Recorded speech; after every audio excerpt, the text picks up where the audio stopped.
Yogi Adityanath, UP Chief Minister now, close to the chopper where the Prime Minister is, and he's going to be embarking now. This is, of course, a historic moment for BJP. Narendra Modi as the Prime Minister at the center. Yogi Adityanath, who himself has faced a lot of attacks for his religious identity as a Mahant, becoming a Chief Minister, now there in Uttar Pradesh as the Ram Temple dream is coming to a reality. For the BJP, of course, a momentous occasion, not to forget the RSS, the VHP and other Hindu bodies that have fought, literally, even on the streets for the Ram Temple to be a reality. Let's continue focusing on these visuals as Yogi Adityanath now awaits embarking of the Prime Minister from the chopper that has brought him from Lucknow to Ayodhya for the official Bhumi Pujan function of the Ram Temple. This will mark, of course, the official countdown for the Ram Temple construction.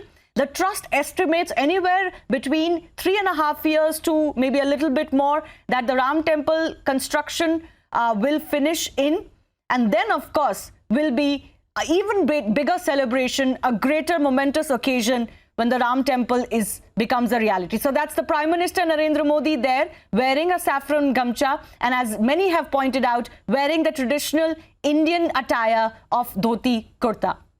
Yogi Adityanath is there to welcome him.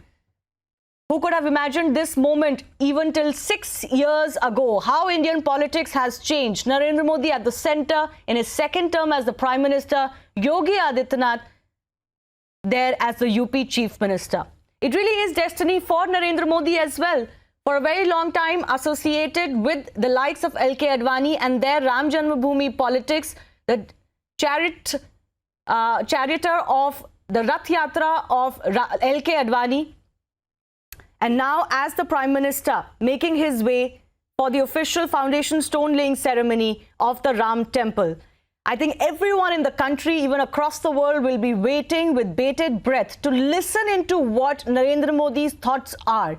He is, of course, a master orator and extremely proficient at crystallizing his thoughts and the occasions that he is speaking on, and we witnessed that for many, many years now. It will be interesting to see what his words are today, because this means personally so much to the BJP leaders, the BJP as a party, of course, the RSS, the Sangh, the VHP and more.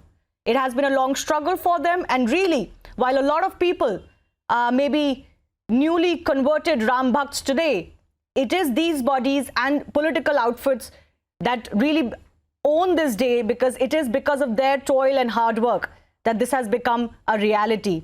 At a time when it was perhaps considered communal to even project your Hindu identity openly, and the entire ecosystem was against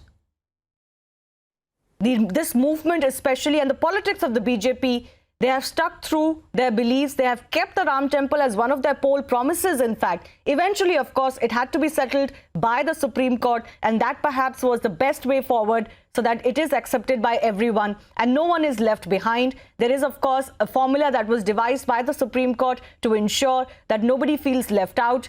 Several religious gurus, faith gurus have also talked about how this should not be looked as a win or a loss for everyone. Of course, those are words only to ensure that it is Sabka Saath, Sabka Vikas and Sabka Vishwas. Let's also bring in our commentators now.